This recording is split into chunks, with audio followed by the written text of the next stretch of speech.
Kairana Lok Sabha seat से लोकप्रिय सांसद इकरा हसन हमारे साथ में है। इकरा जी, एक प्रकरण अभी उठा एडीएम सहारनपुर का। आप मिलने गई थी, क्या वहाँ ऐसा क्या हुआ था कि जो है इस तरह की बात सामने आई? जी, हम उनसे एक चेयरमैन थी सहारनपुर लोकसभा में, छुटमलपुर है, उनके विषय में उनसे मिलने गए थे।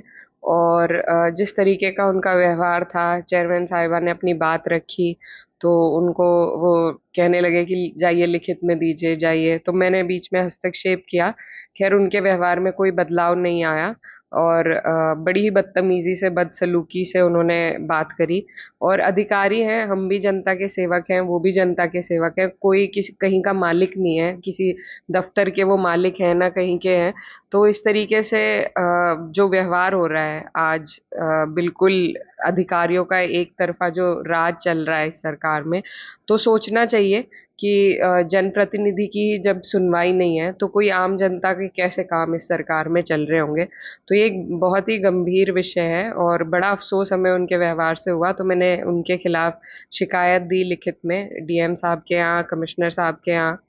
अब हम यही उम्मीद करते हैं कि जो सरकार बेटी बचाओ बेटी पढ़ाओ का नारा दे रही है, 33% आरक्षण की बात कर रही है, महिलाओं को सशक्त करने की बात कर रही है, तो वो सरकार ऐसे महिला विरोधी विचारधारा वाले अधिकारियों पर कड़ी से कड़ी कार्रवाई करे और उनको कम से कम ट्रेनिंग मिले कि किस तरीके से सलूक होना चाहिए, न सिर्फ किसी जनप्रतिनिधि के साथ बल्कि आम जनता, कोई महिला उनके पास आए तो अगर यही उनका व्यवहार रहेगा तो वो भी कहीं के मालिक तो है नहीं, आखिर लोक सेवक हैं, जनता के सेवक हैं।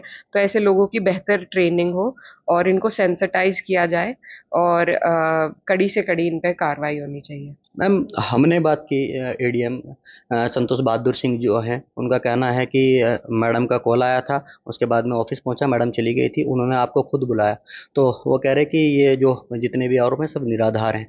देखिए, खिसियानी बिल्ली खम्बा नोचे। कल उनके जो बाइट आए, मैंने तो तब तक कोई मीडिया के सामने आके अपनी बात भी नहीं रखी। उनको देखते हुए और उनकी ये बातें सुनते हुए तो बड़ी अफसोस की बात है कि अब वो झूठ भी बोलने का काम कर रहे हैं। वो 12:30 बजे से जो चेयरमैन साहिबा थी उनके वेट में थी। 12:30 बजे से उन्हें बताया गया कि लंच पे गए हुए हैं साहब। मैं जब वहां पर आसपास पहुंची और चेयरमैन साहिबा ने मेरी गाड़ी देखी, वो मेरे पास आई, उस वक्त लगभग 3 बज रहे थे। तो क्या आप इसी विशेष काम के लिए गई थी, अपना कुछ अन्य काम था कि मैडम साहिबा आपको वहां मिली, उन्होंने आपको रोक लिया अचानक से? जी, मैं वहाँ कलेक्ट्रेट में ही, हम किसी एक मामले में गए हुए थे, उनके एडीएम के पास नहीं, किसी और अधिकारी से मिलने। तो चेयरमैन साहिबा ने मेरी गाड़ी देखी, वो मेरे पास आई, तब 3 बज रहे थे। और आकर उन्होंने मुझे कहा, वो बहुत परेशान थी, भावुक थी, और उन्होंने मुझे कहा कि मेरी मदद कर दीजिए, हम 2-3 घंटे से बैठे हैं, हमें तो मिलने का टाइम भी नहीं मिल रहा है। उसके बाद मैंने उनकी परेशानी को समझते हुए मैंने उन्हें कहा कि चलिए मैं आपके साथ चलती हूँ। हम वहाँ गए, मैंने 3 बार खुद उन्हें फ़ोन करा, उन्होंने मेरा फ़ोन नहीं उठाया। खैर, फिर एडीएमएफ आए वहाँ पे, तो ये तो एडीएमएफ बता देंगे कि क्या वहाँ पे रहा। उन्होंने हमें बैठाया। देखिए, जो अधिकारी सम्मान देगा, हम किसी को टारगेट नहीं करना चाहते, मेरा उनसे कोई बंटवारा नहीं है, ना मैं अपने किसी पर्सनल काम के लिए उनके पास गई थी। और मैं 1 साल से जनप्रतिनिधि हूँ, लगातार हम अधिकारियों से कांटेक्ट में रहते हैं, जनता के काम के लिए मिलना जुलना रहता है। हम भी सम्मान से बात करते हैं, वो भी सम्मान से बात करते हैं। ये हो सकता है कि काम के विषय में इख्तलाफ हो कि हम कोई काम कह रहे हैं, अधिकारी ना करे, लेकिन वो भी एक बात एक सम्मान के दायरे में कही जा सकती है। और आज तक ऐसा ही हुआ है। कभी अगर ऐसा उन्हें कोई पर्सनली मुझे टारगेट करना होता तो मुझे एक एडीएम से हमें क्या काम पड़ता है, सिवाय रात में कभी पोस्टमार्टम के लिए कहने के लिए। उसके अलावा मुझे कभी किसी एडीएम से कोई काम नहीं पड़ा। मैं तो उस महिला जनप्रतिनिधि चेयरमैन साहिबा की वजह से उनकी व्यथा को देखते हुए उनके साथ गई। 3 बार मैंने फ़ोन किया, उन्होंने नहीं उठाया। उसके बाद एडीएमएफ ने उन्हें फ़ोन किया, मुझसे आके पूछा और फ़ोन किया। उसके बाद वो आए और उनके ऑफिस से भी हमें तब बाहर खड़े हुए यही जानकारी मिली कि लंच पे है साहब। अब 12:30 से 3:30 तक का टाइम पूरा लंच को ही दिया जा रहा है, तो जनता के काम कब होते होंगे? ये लोग ऐसे तो है नहीं कि नेता रात को 1-1 बजे तक जनता से मिलता है, लेकिन अधिकारियों की तो एक सीमित सीमा होती है जिसके बाद ये लोग किसी से नहीं मिलते।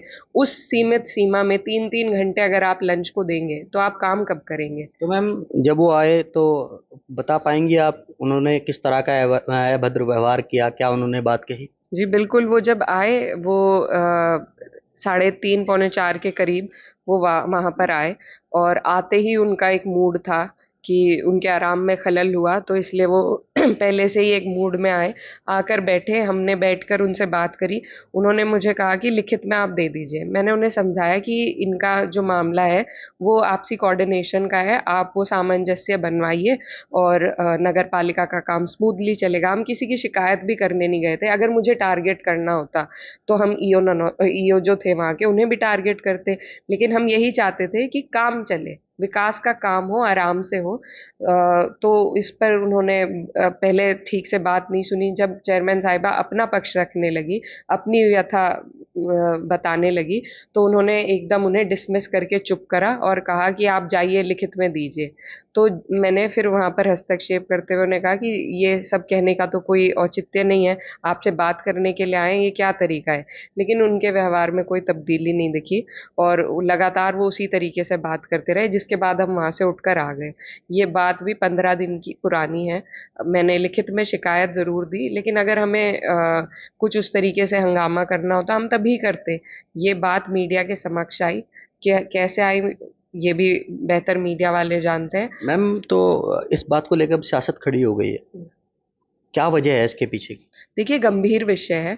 ये जो देश है, ये अधिकारी, नेता और हमारे जो कोर्ट है, न्यायालय है, उन सब के बीच से बनता है। लेजिस्लेचर, एडमिनिस्ट्रेशन और जुडिशरी। अगर तीनों का ही एक अच्छा व्यवहार नहीं होगा तो लोकतंत्र कमजोर होगा। आज जो जिस तरीके से उन्होंने बर्ताव एक इलेक्टेड रिप्रेजेंटेटिव के साथ किया है, हम विपक्ष के जरूर हैं पर हम जनता से चुने हुए हैं। कोई अपना निजी काम लेके हम वहां नहीं जाते हैं, ना वो किसी ऑफिस के मालिक हैं। उनका भी दायित्व है जनता का काम करना, और हमारा दायित्व है जनता की आवाज को उन तक पहुंचाना। तो अगर सुनवाई नहीं होगी तो देखिए, ये लोकतंत्र पे हमला है और लोकतंत्र की जो प्रणाली है उस पर हमला है।